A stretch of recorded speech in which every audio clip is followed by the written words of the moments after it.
morning, everybody. We're going to jump right into it, actually.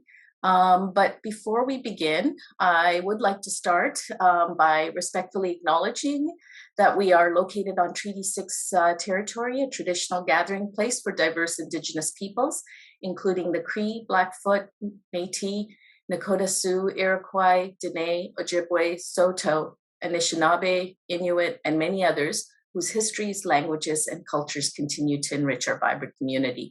So while our speakers today need no introduction, I just very quickly, we have Dr. Stephanie Smith, who's professor in the Division of Infectious Diseases. As we all know, she is also the Director of Infection Prevention and Control at the University of Alberta Hospital and Mazankowski Institute, and somebody who gets a lot of phone calls from many of us. Dr. Lynora Saxinger is Associate Professor in the Division of Infectious Diseases, and many of us know her as co-chair of the Scientific Advisory Group for COVID-19 Emergency Coordination Center. And finally, Dr. Robyn Harrison is Clinical Professor in the Division of Infectious Diseases, and she's a Communicable Disease Consultant for the AHS Workplace Health and Safety Program, in addition to a number of her national roles. And I really need to take this opportunity to thank these three, not only for doing rounds today, but for the tremendous amount of work that they and their ID colleagues have been doing over these past 2 years. So with that, I'm going to hand it over to Robyn. So good morning. We are honored and pleased to be here again to speak with you about COVID-19. This edition is focused on Omicron, and what we're planning is 15 minutes roughly each. So we're going to try and do a bit of a whirlwind, because each of these could have been an hour or more, but vaccination, treatment, and infection control. And I guess I would like to just start by saying that reiterating the thanks to you, the audience, and our colleagues. It's amazing that we're 2 years and a couple of days into the pandemic, and I just want to use this platform to say thank you, especially to all of our colleagues who are face-to-face with patients and their families and everything that entails. So with that in mind, we'll get started. We don't have conflicts of interest to declare in relation to the presentation. We do sit on committees and are speaking to you as academics at the university today. So the objectives, as I mentioned, are to cover vaccines, therapeutics, and infection control with a real focus on Omicron. And you would have seen these objective details in the advertisement. What I would like to do is just sort of ask you to consider lenses as you listen to this presentation and think about these topics through the pandemic. So I recently had to have my eyes checked, might be from late night reading, maybe some of you can relate on devices, but as a result, I'm really interested in lenses this week. And so it got me thinking that a lot of what we're doing with COVID-19 is we are alternating between zooming in and zooming out. And we are focused on things that are emergency and urgent. There's been nonstop fires, if you will, and things we want to and need to fix or focus on. So for example, right now we're very focused on the Omicron variant, but at the same time, we have this pandemic, and if you're a runner, we're moving from sprint to ultra marathon and sort of trying to do both. And so again, I just want to acknowledge that we're experiencing that. We have that tension, and sometimes I actually think that this is even where we have differences of opinions or challenges in communicating, because we have to clarify what the goals are. And my crystal ball in the middle is just meant to sort of highlight that if only we knew exactly where the finish line was and where we were going, of course it would all be easier. But it seems that the most informed experts are very reticent to say exactly how things are going to unfold. So with this in mind, I'm going to sort of try to apply that idea to my section of this presentation, which is focused on vaccines. So the Omicron is our fifth variant of concern. So these variants of the COVID-19, well, they are variants of the illness, but of the virus, the SARS-CoV-2, are defined by the World Health Organization. So there are many, many variants as the virus mutates that are variants of interest. And I think Stephanie in her section is going to talk a little bit more about that. But, you know, the spike protein that we're familiar with this virus, there are many mutations, 32, and that is affecting the way this binds. It's affecting the way our vaccines are working, unfortunately, and many other things. So we're going to try and hit some of those highlights for you. But when you look at how people declare something a variant of concern, you have to meet some of this criteria: increase in transmissibility or some detrimental change to the epidemiology, increase in virulence or change in the clinical disease presentation, a decrease in the effectiveness of our measures. And I'm going to focus specifically on vaccines. So what I'm going to do is use those kind of basic definitions to provide some information about vaccines. The two websites at the bottom, one is just the classification details, but the National Collaborating Center for Infectious Diseases, I noted, has a nice description of the variants. So if ever you want to reference, that's a nice web link that I found when I was just preparing this slide. So epidemiology and increased transmission. Stephanie is going to speak about transmission, so I'm just going to try to hit some highlights of epidemiology. So here you have epidemiology and modeling from the Public Health Agency of Canada. This is from mid-January, but this is updated regularly, and the web link is there at the bottom for you. I find these graphs at this time particularly helpful because look at those case numbers. I mean, you think about what we've been through, you think about how we felt waves 1, 2, 3, 4, but look at this thing. I mean, it is a mountain. And the orange line, of course, are the number of cases. But interestingly enough, when you look at the hospitalization, intensive care, and death, they are not, thank goodness, following that trajectory. And these days, everyone's looking for something to be grateful for. I personally am grateful that this wasn't the first variant before we had vaccines and before we were on the threshold of therapeutics. So that is something we can be really thankful for. And it does remind us, this is our fifth one. We didn't expect it on the heels without a break of Delta. But this just reminds us that crystal ball, you have to think what could come next and make sure that all of our decisions are focused with both what do we do now and what might come next. I do want to point out that the hospitalization rates are higher in the unvaccinated compared to the vaccinated. This is our healthcare worker testing dashboard, and I'm just going to remind you that this dashboard all along has mirrored what's happened in the community. That's actually been neat to watch, and especially because early on when we had now in retrospect small numbers of cases, everyone is a big deal to us, and infected healthcare workers a very big deal. But early on, we were able to look at them all in great detail and learn from them. They were informing our policy, but they were also showing us that many people acquired infection in the community. So that remains true, and I want you to keep that in mind because, of course, it links into what we can do. On this timeline, I have pointed out when vaccine first came available. And as you know, it was a slow start and then a rapid increase come April to June. So just at the end of my horizontal blue arrow, you saw most of us that wanted vaccine being eligible. The next line is when Alberta Health Services announced that vaccination would be a condition of employment on August 31st. And just as Delta was surging beginning to surge, and after the summer was open with no public health measures, a big change, right? No public health measures, lots of people immunized, but not enough. Certainly not in our healthcare community. So then we had another surge of immunization, but of course the Delta wave was happening. Delta had some immune evasion. So the vaccines worked, but didn't totally protect against infection, although they were very good against severe disease. And so what you see was a smaller wave than I think we would have had otherwise, almost certainly.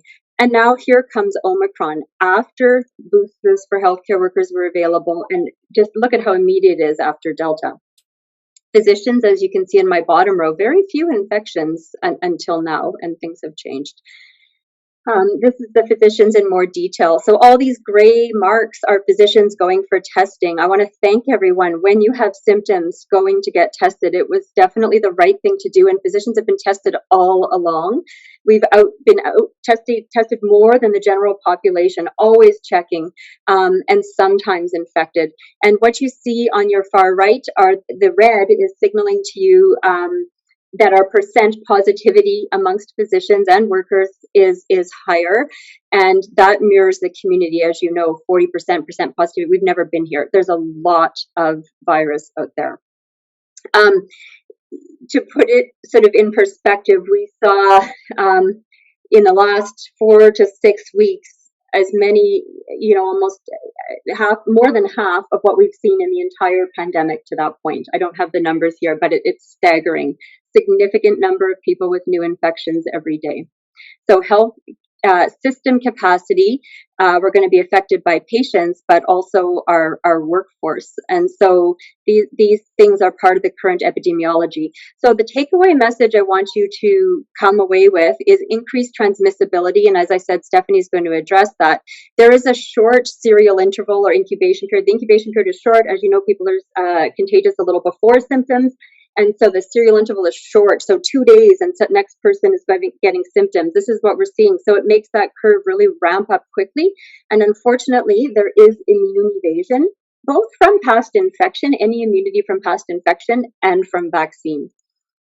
So I'm going to spend just a minute on nomenclature. Many people I've noticed speak about natural immunity, and I much prefer these more detailed terms: infection-acquired immunity. Infection triggers your immune system, or vaccine-acquired immunity.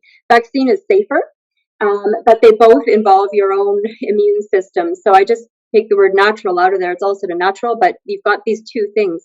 When you've had infection and no vaccine, for those individuals, unfortunately with Omicron, you can be reinfected. If you've had vaccine, even 3 doses, you can be reinfected with Omicron. We really would have liked if it had protected completely, because if you weren't infected, you couldn't spread. But that's not happening all the time. It's protecting sometimes, but not all the time. And so this is the situation we have. And we can see in different countries, we're learning globally because of the variations in countries with relatively low immunization rates, like South Africa, first country, and then Canada, actually high immunization rates. And that's how we're learning about these two things. The future, all of these check marks, vaccine, booster, infection, if you get infection, still trying to avoid it, but if you do, we will be developing some cumulative immunity, and as a community as well. And that is where the crystal ball comes in. I am very hopeful that will ultimately be helpful to us, as I know many people are. So on my second point, sorry, just gonna adjust my screen a little here. On the second point of increased virulence or a change in clinical disease, well, actually, fortunately, this wasn't a more virulent. This is not proving to be more virulent or more serious disease than say Delta. In fact, it's causing less severe disease. Those reports are coming from many jurisdictions, including the first reporting country, which, as I said, was South Africa. And they had this immediately after a very significant Delta wave. So those people would have had some immunity, at least short-term immunity from their Delta infection, still getting infected. So there were many asymptomatic infections. So this was some of the first bits of information that came out. There is a slight change in symptoms with Omicron. Many of you who are working clinically will know this. Fewer reports of loss of smell and taste, and fairly significant, down from about 40% to 10%. So that is something that has changed, and maybe some more people with sore throats with Omicron. But the virus remains what I call the hide and seek virus. The symptoms are kind of trickling on again, off again, and they're going through that whole long list. So There's still variability, but these are some of the things that stand out in these early days. I think it's too soon to know about long COVID or even the multi-inflammatory syndrome. When we talk about vaccines, there is a decrease in effectiveness. Unfortunately, this is the third point that makes a variant stand out. So I'm going to give you sort of the bottom lines, if you will. So the good news is it is still expected the current vaccines will protect against severe illness, hospitalization, intensive care, and death. With this variant. And so it is a good opportunity if anyone hasn't had their booster to obtain that and to encourage all of your friends and help those who are feeling hesitant to join the vaccinated crowd. The bad news is that breakthrough infections are happening, and if you don't know, even if you've had 2 doses, that's considered fully immunized, or a booster dose 3, you could still develop an infection with symptoms. And the CT values, when we test people, are low enough. You can and will be spreading it if you aren't employing other measures. So at this time, especially for healthcare workers, if you can keep your community contacts low, you saw my graphs there, it will help as we get through this wave, steep to rise and hopefully steep to exit. When we talk about vaccine effectiveness, it's best to look at studies, but they're becoming increasingly difficult. So I just want to show you this, our world in data, taking government sources here to show you that in Canada we are highly immunized, but you are probably seeing vaccine effectiveness studies coming out of Israel and the United States, lower. United Kingdom, and I've put the other country, Mexico, there just to show us North America, and South Africa, like I said, was the first country, and a bit different, lots of infection, very little vaccine. So when you look at these effectiveness studies, it's really getting tricky to compare. You're not comparing apples and apples. Remember that in Canada, we have had preferential mRNA vaccines. That wasn't the case in the United States until very recently, but we've had that essentially from the beginning. We have longer intervals between our doses than the manufacturer recommends, unlike Israel and the US, which gives us a larger a more durable response and probably increases the breadth of our immune response, which may help us with these variants as well. There's more to be learned there, but the research is showing this is beneficial. We have children included, not everyone does, mix and match, and we have boosters, and actually quite a high uptake of boosters when you compare to other parts of the world. And South Africa, just totally different, as I mentioned. So when you look at all these papers, be sure you're aware of that.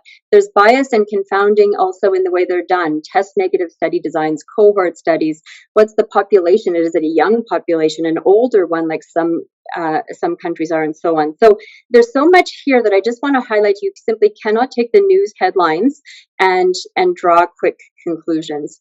I also couldn't present it enough a fulsome summary in this short time, so I'm going to try to give a bottom line here. This is my view on this. Vaccine effectiveness against Omicron is low after the primary series. And when I say low, I mean the reports recognizing all of these variables I just mentioned, somewhere maybe around 40%. There are two anyway, cohort studies that will show this protection against emergency department visits of about 50%, but it will wane over time. But that's helpful to us to know that at this time. And the other piece I want you to remember is that vaccine effectiveness with an mRNA booster improves that protection. And this is, again, against any infection and symptoms, okay? So it's not against severe disease. It's just any symptoms, like a runny nose. It's not necessarily going to stop that. That's what I'm trying to say here. When we talk about severe disease, and you could argue at some point, and maybe that time is now, this is what's really going to matter.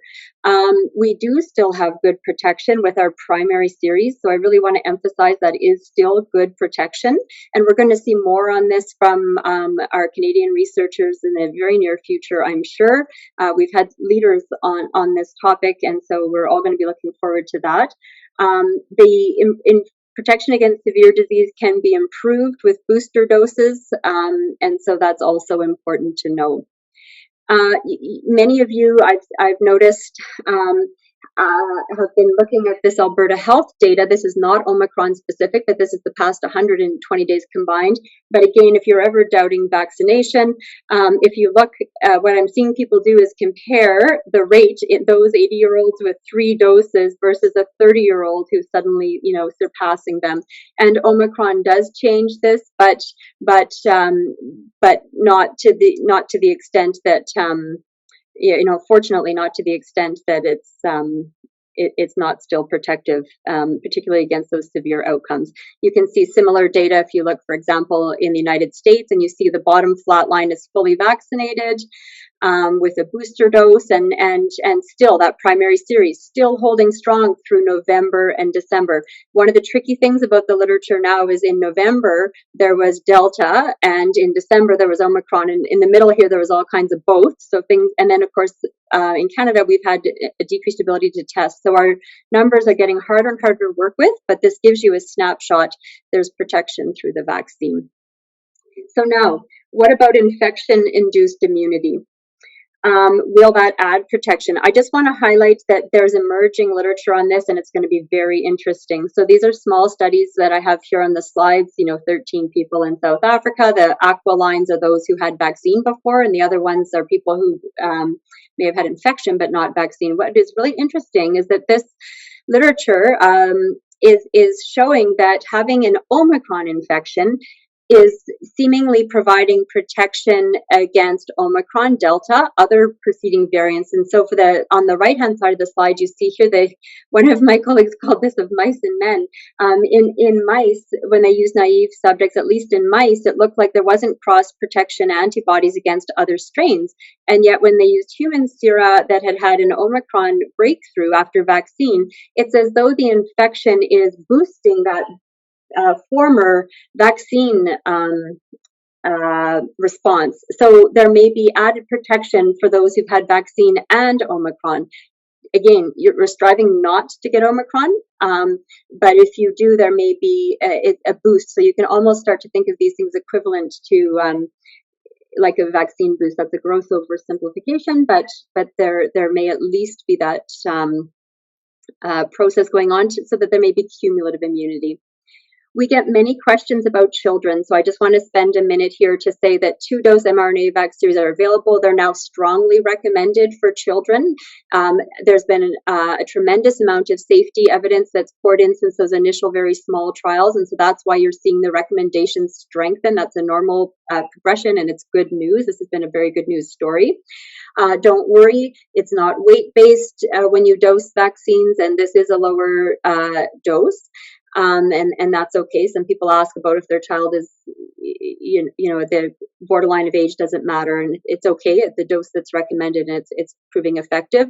With Omicron, we don't have a lot of data. Children, though, still are experiencing milder disease when you look at all comers, although of course there have been and can be severe outcomes, and with each variant we do worry that things will change.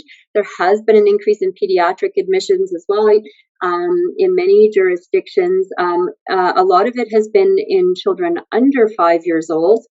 And I'm not going to get into more detail here simply because of the time. An 8-week interval is recommended in Canada. That's still recommended. The idea being there that we've got that long telescope lens here. We're looking for the long, durable protection. And remember, this Omicron wave is coming up fast, and we hope it's going to go down fast too. And this is the way to protect children. One bit of information we don't have is 1-dose vaccine effective specific for children. That would have been helpful to us. We do have it from adults, and it as you may recall, was very good. But we don't have much Omicron specific at this time. Vaccines also been shown to reduce the multi-inflammatory syndrome. Lots of reasons for children to have benefit with vaccine. So bottom line is we have lots to be hopeful. The vaccines are not as good as we would hope with Omicron, but they are still helping us. They're going to help us with that long view in mind as well. They are a very powerful tool for developing immunity. In Canada, our increasing rates will give us community immunity, and then we need to work on the globe, ideally at the same time. With Omicron, 3 is adding to 2. So if you were uncertain, I think this should be compelling for that booster dose. This Omicron has changed this. But even 3 doses won't necessarily protect against infection, and you must be aware of that because you've got to protect those around you if you've got symptoms and care for yourself. This is not just like influenza. Many people say, "Oh, we're just going to need a booster every 3 months." Boosting antibodies is not the goal, and it's hoped that by optimizing the delivery of these vaccines, we're going to get some long protection, and there's a lot to be sorted out, but some immunity accumulating over time with the whole population is where we're going.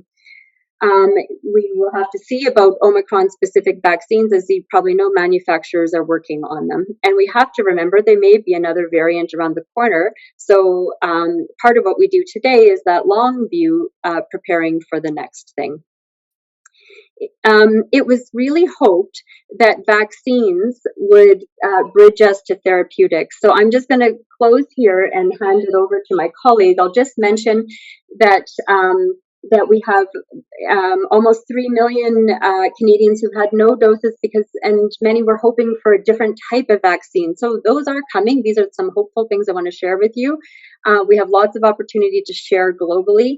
There is more coming for children less than 5. I know people are asking about this. So we hope to bridge safely to therapeutics. We were hoping we could just get there, and then this Omicron popped up, which is really, quite frankly, exhausting for everyone I know. That's why I'm starting with a thanks. And so with that, I'm going to hand it over to Lynora to tell us how far we are and what that means. So if you have a COVID positive outpatient, 49 years old, who's hypertensive, obese, and has had 1 dose of vaccine, they're on day 4 of symptoms because it takes a while to get symptoms, get tested, etc. They would be eligible for testing, having had comorbidities. Many people would not necessarily have a PCR test at this point, but you could be talking about a rapid test potentially. Your options would be do nothing. Would you give them fluvoxamide or budesonide? Would you consider sotrovimab or Paxlovid? Another patient might be a 72-year-old who's well-controlled diabetic, dose 3 vaccinated, but just 5 days ago. Day 6 of symptoms, and not doing too badly, doesn't need oxygen, doesn't need hospitalization. Would you consider giving them some treatment? And then finally, a 28-year-old renal transplant patient, dose 3 vaccinated 6 months ago, who has no symptoms, and would you consider some treatment for them? So this is the kind of thing that's being discussed in the outpatient realm. For this talk, I might actually really skip very quickly over outpatient material, though, because I think there might be more interest on the inpatient side. So for the COVID inpatients, we're going to take the same patients, but put them on oxygen. So there's a symptomatic patient who's come in requiring 10 liters of oxygen.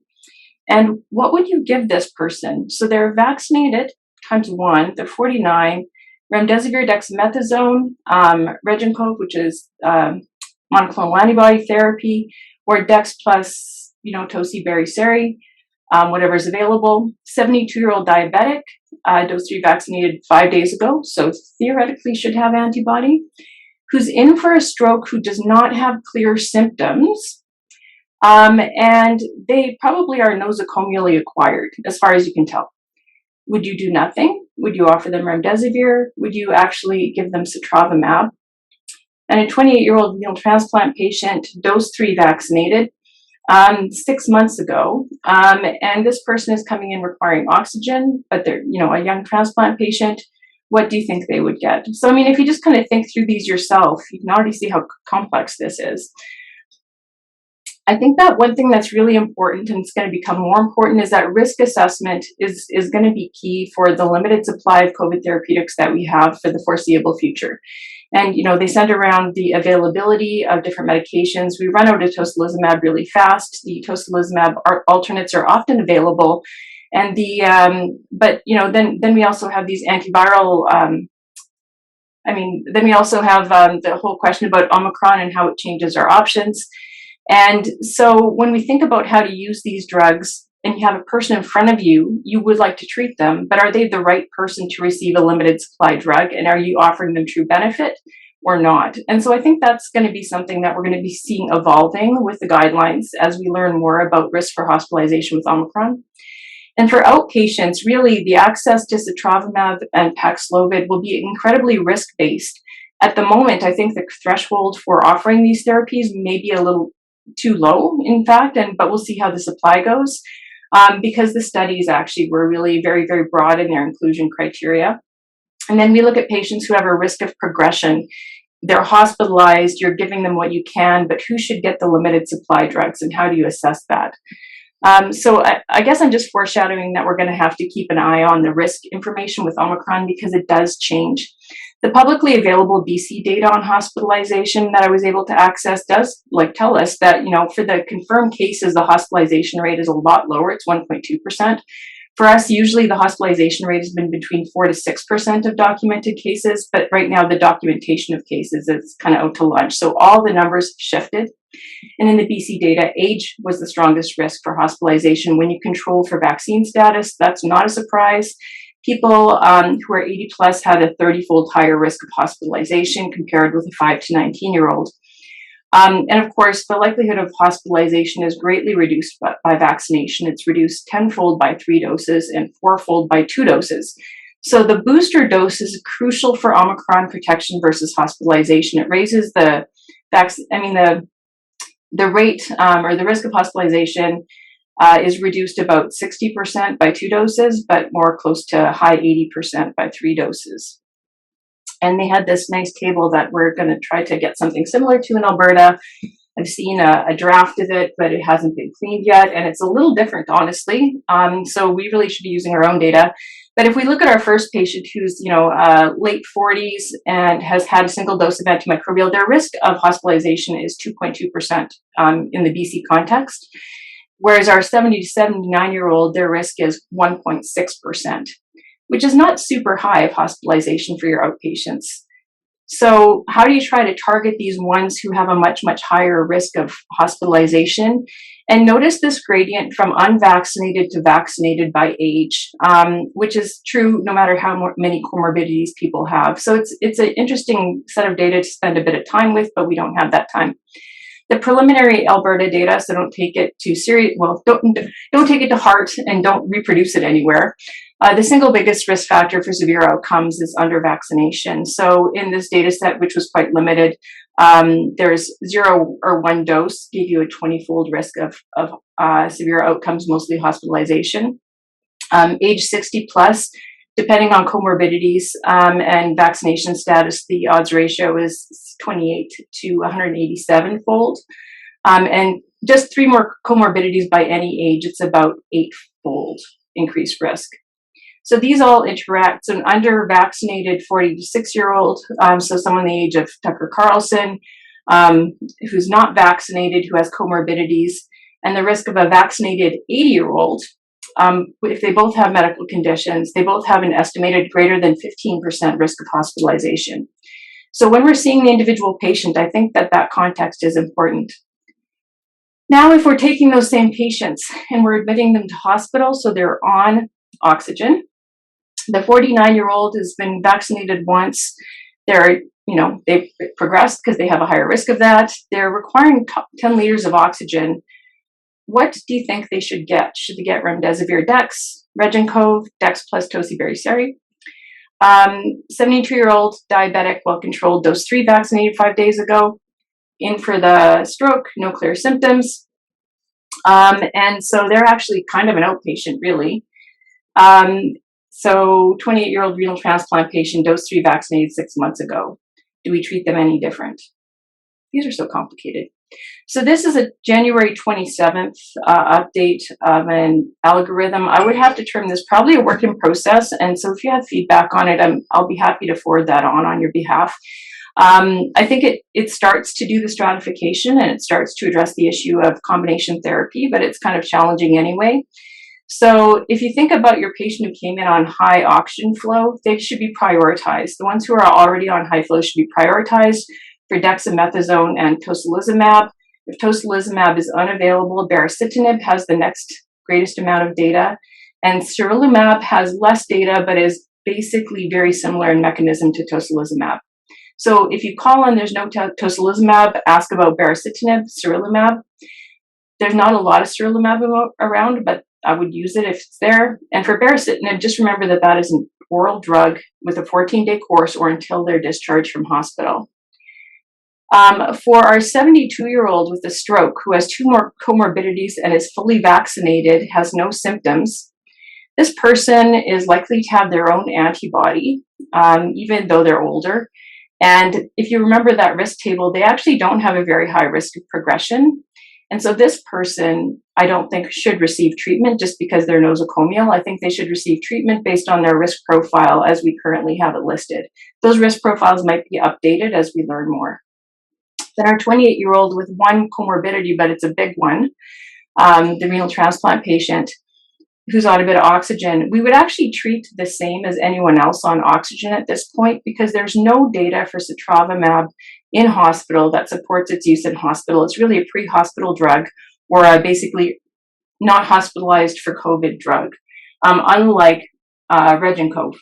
Now, Regencov, of course, is only relevant, and it's listed here, if you know the patient has Delta. Otherwise, Omicron just has basically killed Regencov. So if you have a patient who you know is Delta, it's still relevant if they're in early infection. When we're looking at the immunocompromised patient, this is the current list of severe immunocompromised. So this is like not people on Imuran, this is not people on TNF inhibitors, because their risk is actually much, much less than these people's risk. So it's risk stratification all the way. And it's a fairly reasonable list to go through. One of the big ones I'd highlight is that anti-B cell therapy like rituximab, ocrelizumab, are much, much more severe in terms of their effects on the immune system than a lot of the immunomodulators used for other, rheumatic and autoinflammatory diseases. Tidbits to be aware of: baricitinib has to be dose adjusted for GFR. That if you give someone any monoclonal antibody, that's an antiviral monoclonal antibody, not an inflammatory or immune monoclonal antibody, that if you vaccinate them, it won't work because the vaccine will be bound by the antibody. So you have to tell people that if they receive these drugs, because sometimes people are motivated to be vaccinated after they've been ill. They have to wait 3 months. The IL-6 pathway type drugs, Janus kinase inhibitor, now these are pretty potent in terms of their effect on the immune system. So there is advice to be cautious in active non-COVID infections. So if someone has a, either very, very highly suspect or known other infection, one might rethink this. There is some risk of increased bacterial infections, for example, with these drugs, or patients with very severe underlying immunocompromise. And because that's a very varied group, it is basically just suggested that you consult appropriately in those cases. And just reminding that for the nosocomial cases, outpatient therapies should be basically thought about as their relevant area. So if they're a new positive found more or less incidentally in hospital with very mild symptoms, you look at their risks as if they are an outpatient. And the provinces are doing everything quite differently. So this tells you how uncertain everything is and how much it's shifting. Just be aware that, if you look at what we're doing, I think that there's a commitment to try to keep on modifying our approach as we learn more and as access changes, and trying to target the most important people for these treatments. For Paxlovid, you'll just notice the main difference between Paxlovid and sotrovimab is a higher age cutoff, so higher risk. And they both could be used in pregnant people. There's a bit of debate, I think, about which one would be preferred for pregnant people considered at high risk. Just to tell you briefly that Paxlovid is a protease inhibitor with a ritonavir boost. And in the studies, like many of the other effective outpatient drugs, they basically test them in unvaccinated people with at least one risk factor for progression. And most of them kind of come in around 80 to 90% risk reduction for the individual of hospitalization. And in these populations, an absolute risk reduction of 5.5%, so that's how much you'd expect it to affect hospital volumes. Number needed to treat 18, usually it's around 18 to 25 with these treatments to reduce one hospitalization is the main outcome in these studies. And the other thing about Paxlovid, and it should become more available for, outside program prescription. Lots of drug interactions to consider, familiar to HIV treaters because the ritonavir boost and CYP3A4 inhibit interactions are very familiar to us. So I won't go over this in detail, except I'll just say that there are resources available. So should you end up being in a position to make these decisions, you just have to make sure that you check. And sotrovimab, I just put in the data so you guys remember that, it's a very similar in terms of the scale of reduction of hospitalization risk with a very similar number needed to treat. So otherwise, these perform quite similarly for very different things. And so for this patient, single dose vaccinated, the current guidance, they're not a candidate for the treatments because they've had a dose of vaccine. It might end up being that one dose of vaccine and 0 doses of vaccine might be lumped together as we review the data. Their risk of hospitalization is about 2.2% on BC data, and this patient's risk is the same based on the BC data. And the renal transplant patient, because they're immunocompromised, even with a vaccinated status, those highly immunocompromised patients we essentially consider unvaccinated because we can't be sure they had a full response to vaccine. And, just taking one crack at the early data that's available and being worked on, if you look at the people who have a higher risk of hospitalization, ICU, or death, if we just take this greater than 15% risk, unvaccinated 40-plus-year-olds, and double vaccinated 80-year-olds all would have a greater than 15% of hospitalization, risk of hospitalization, ICU, or death based on limited data from December in Alberta. And there's going to be further work on this data to maybe inform refining the criteria, knowing that we don't have an endless supply of this drug. For patients who might contact you or people who might contact you asking how they get this, it's basically all through the HealthLink monoclonal antibody program for both Paxlovid and for sotrovimab. So there's not really another way. The transplant groups do have a process, and that's a very important group. For most people, though, it's this HealthLink process. And I'm just going to comment that inhaled budesonide and fluvoxamine are kind of on the discretionary list at the moment because the data is kind of positive, but we haven't thought that it's compelling enough to make it part of a guideline, and so it could be considered on a case-by-case basis, and I can share these slides in terms of their effect. There's another thing that's going to be discussed, which is potentially the use of remdesivir, because it does the same thing as the, like for example, Paxlovid, very similar in terms of its degree of effect, reduces hospitalization in higher risk patients. The problem is it's a 3-day IV outpatient course, and our healthcare system seems to have plenty to do right now. This might be relevant, though, for early therapy, high risk inpatients where you would be considering sotrovimab. This might be something that could be done instead. And so I think that that's where we're going to be discussing it. And I'll just point to some AHS documents. And these, I think, will continue to be updated as we try to refine the risk stratification processes. There's some Paxlovid resources, and I'm sorry I had to go so fast, and then we can answer questions. So I wondered if maybe we could just do a quick round of questions and then have if you're available, to have you come back next week to continue on. Okay, perfect.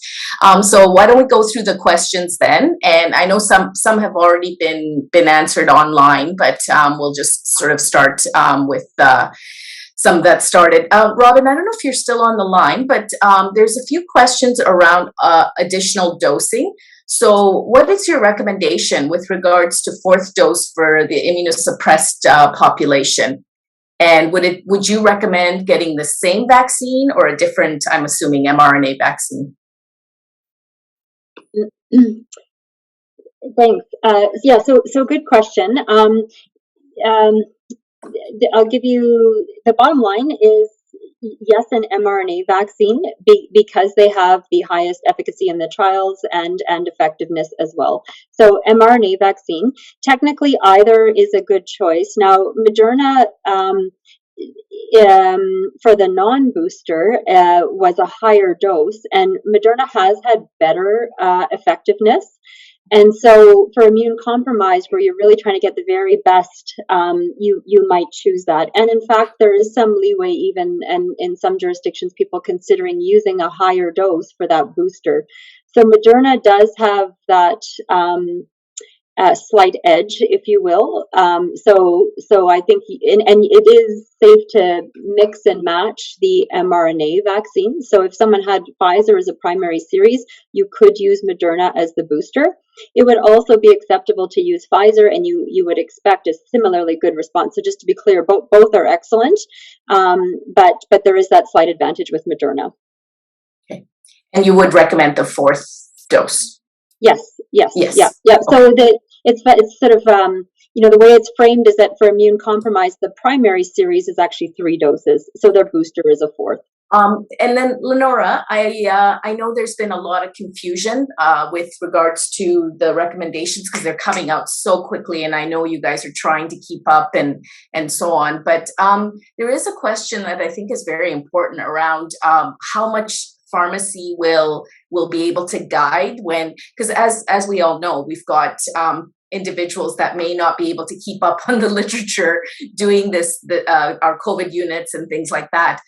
So for Paxlovid, for example, would pharmacy sort of identify the drug interactions, and will they get back and let us know? How much guidance can we expect from the pharmacy teams? Right. So, I mean, for Paxlovid specifically, that's earmarked for outpatient therapies through a separate outpatient process. And currently that is it's like a funneling process where there's a team that's responsible for triaging those requests. Now, I believe that Alberta Health, because that's an Alberta Health thing, is going to be having a kind of dedicated prescriber kind of approach to liaise with pharmacies. And my understanding will be that if we get to that point, and especially we have some time to get experience with the drug and have larger drug supply, because at the moment it's quite constrained, that it would be designated prescriber in pharmacy, and that there would have to be some kind of training of some kind for those prescribers. And so I think that then the individual physician would not just be writing a prescription for Paxlovid. Unless things change. But you know what? This is going to be changing in phases. When it's very highly available and there's less COVID around, it might be that it'll be more important. There is an app that I can share with you guys should that happen. But yeah, it'll be guided very tightly at the moment. I think a smart app would be actually very welcome if there is something available, right? Steph, I'm going to throw you in here. I know you're going to come back next week and give us your update, but I do you have a sense? I think that's a great question, because I hear the ZEOC updates every day, and from the graph that Robyn presented, we know this is the tip of the iceberg because not everyone is getting tested. Do you have a sense of the estimates of percentage of Omicron cases that have gone unrecorded in Alberta, or have you come across any data to help us with that? Yeah, it's kind of the $1 million question. I think that it's a little difficult to estimate. I know, Dr. Hinshaw talks about the fact that the PCR testing probably picks up about 10% of all the cases. So, if you're looking at, we're having we've had anywhere between kind of 500 and 1,200 cases per day in the Edmonton zone, or 3,000 to 6,000 in the province. And so if you multiply that by a factor of 10, that would be a rough estimate of what we expect that is circulating in the community. And certainly, when you look at kind of on a micro level at what we're seeing in the hospital, I think that certainly bears out in terms of the numbers of people that are testing positive coming into the hospital, not necessarily because they have severe COVID, but again, people that we're picking up incidentally, they're coming in with their hip fracture or that kind of thing. There's certainly a significant proportion of positive COVID patients in our hospitals right now. There's been a lot of debate about things like that, where did the COVID cause the fall that resulted in the hip fracture? But one question I know that comes up repeatedly that's not here, but I would love to get somebody's opinion on. I guess, Lynora, I'll put you on the hot seat. You know, we also see young people coming in with their acute strokes or their acute embolic event and COVID. And, you know, what are your thoughts about the correlation there? Like, obviously you look at other risk factors as well, but any thoughts about that? Yeah, there's been an effort to try to start breaking out the data. And so when there's someone, and this is a work in progress too, but, you know, public health and infection control actually are working on it together. So Stephanie might have some insight too, but I was on some of the meetings initially where if the clinical syndrome is at least solidly likely to have been contributed to by COVID, it should be probably listed as contributed. And I would count any kind of thrombosis, complications in someone who's tested COVID positive as strong enough that it might not be their primary diagnosis, but it would be a COVID contributed diagnosis. And then the third category would essentially be incidental, where they're in for something else and they have, you know, COVID and it's not clinically important. And then nosocomially acquired COVID is also tracked somewhat separately. So we will start seeing, I don't know if they're going to publicize it, but we will start seeing the data is being subbed out in this way. And that data will be very important because when we're looking at treatment, what we really want is, first of all, to reduce the risk of people coming with primary COVID admission. And if people are coming in with COVID complications, or even COVID complications, like if they are at home and their diabetes has gotten out of control and they're dehydrated and delirious because they were ill, that's a COVID contributing. And except that person, we don't necessarily think we would have been able to change their course by administering these drugs, if that makes sense. Okay. So it's going to be really active in that domain. And while I got the floor, I'm just going to mention sotrovimab has been very confusing for people. If you just think about your hospitalized patient, if they were an outpatient, would they qualify for sotrovimab? It might help because the guidance was very, very broad. It was just like nosocomial. Because people were assuming that if they had COVID and were in hospital and they were in a very early infection that they should be eligible, but that's not true. We should look at them as if they were, you know, if they happen to be an outpatient, would they meet the guidelines for sotrovimab?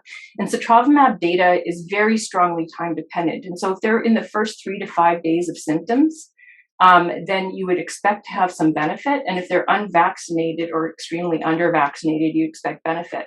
But if people are coming in and you don't know how long they've been sick and they've been vaccinated, they probably have their own antibodies, and giving them more antibody will probably not impact them. But that dose could be used for someone who's unvaccinated and could get sick. So there does have to be a bit of, you know, thinking about what the risk really is. And I think that there was a lot of sotrovimab used just for nosocomial, but not all of it was probably appropriate. And that's sort of on the guidance. And I do think that, you know, I didn't really have a direct hand in this last flow chart, but, you know, like I said, I think that we probably will be able to keep on tweaking it to make it more user friendly. And so if people find repetitive questions arising from the flow chart, communicate them and I could try to be the conduit for the next update, okay? Okay. And for those who don't know, we'll make sure that the flow chart gets updated on our COVID website. And of course, these slides will be available as well. So Lynora, I know you took that question. Thank you. I'm guilty of actually doing what you just said when I was on the unit a couple of weeks ago. So my apologies. Okay, Robyn, there's a question about, since, you know, with your role on NACI, I wonder if you would know, is there an expectation that Health Canada will approve a third dose booster for kids 5 to 17? So you can see on the Health Canada website what has been submitted. So that is there, so you can look at that. I don't think you'll see that there. So if it's recommended for children in that age group, it would be off-label. And those recommendations do come and have come through the pandemic from the National Advisory Committee on Immunization. The other thing to just comment is that just to point out the difference between the United States and Canada, the United States FDA is their regulator, and they've been authorizing things under emergency authorizations. And in Canada, at this stage, if something is authorized, it's sort of authorized full stop. And so we do have that little difference between the two countries. And so I think you'll definitely hear more on that topic, Stephanie, soon, because it's a hot question for sure. Yeah. And it's tricky because the adolescents, their risk calculus is different, and we don't have a lot of specific data on effectiveness over time for some of the younger groups, and specific with Omicron and so on. We're learning as we go. Thank you. Thanks, Robyn. Stephanie Smith, I'm just going to ask you to just expand on the question here about infectivity, because I think that is so confusing. Hopefully I'm not stealing the thunder of your talk for next week, but if you wouldn't mind just expanding on the infectivity issue. Sure. So, I mean, that is kind of a big part of my talk for next week. But I think, there's been a lot of confusion maybe about the change in guidance from public health saying that, now we only have to isolate for 5 days as opposed to 10 days if we've had more than or 2 or more doses of vaccine. And are we still infectious after those 5 days, or as Dr. Rowe had asked, are people infectious if they have asymptomatic infection? And we're learning with Omicron. I think we have to be cognizant of the fact that really we only have data from basically November until now. So all the data that's been published is essentially preprints, but the data that we have would suggest that people can be infectious and often are infectious for longer than 5 days, even with mild symptoms or being asymptomatic, although with asymptomatic infection may be a slightly shorter duration of infectivity.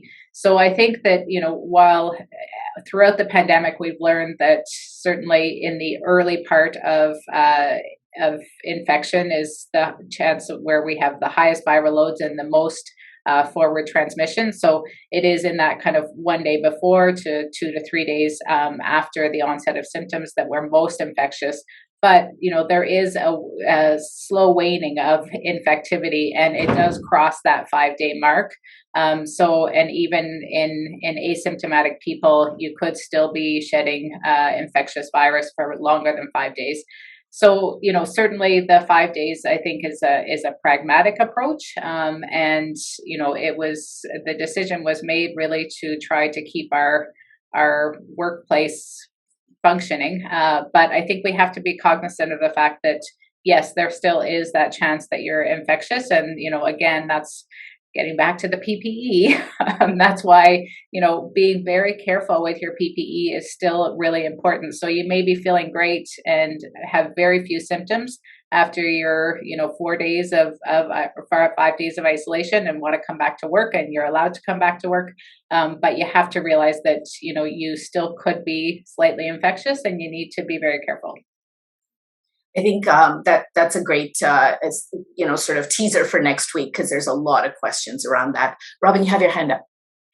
Just really quickly to add to that, another thing is I think a lot of people assume, oh, great, everyone in my house will get it, that it's a given. And I did type this in the chat, but that's not actually the case. So it's still worth trying to isolate in your home as well. So if you know you're positive and you're going to come back to work, but you're just kind of, at that mark, keeping a bit of distance, wearing a mask is not a bad idea at home too. Not every household will get it thanks to vaccine, but some do.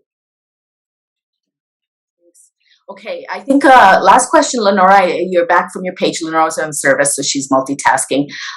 There's a question about whether immunosuppressive agents for other reasons, if patients are on them, would you treat that the same as transplant patients?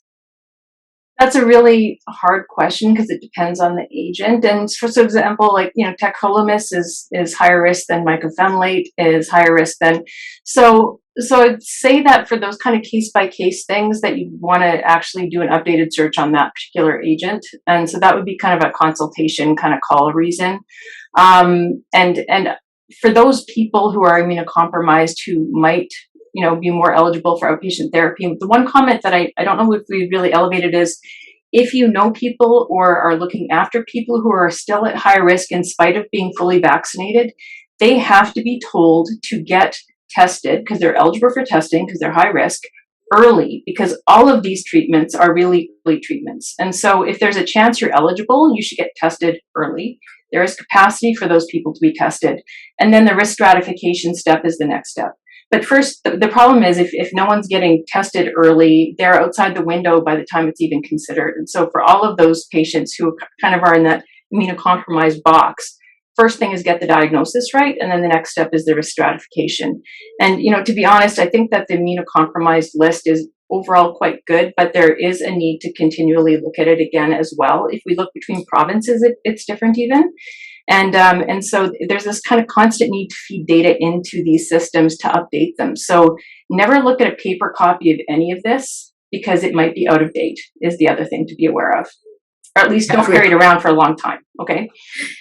That's why the app will be so helpful. And I, again, learned about, high dose steroids as well, being inclusive in some of that. So we're constantly learning.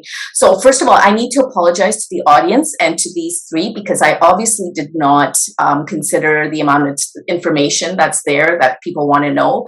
And so at least hopefully a couple of you, if not all three of you, will be able to come back next week and we'll do part 2 of this amazing and really important rounds. And so on behalf of the department, once again, thank you to the three of you. Thank you to all of you that are out there that are on the front lines and working and doing whatever you need to do to make sure that we get through this very difficult time. So take care, everybody, and have a great week.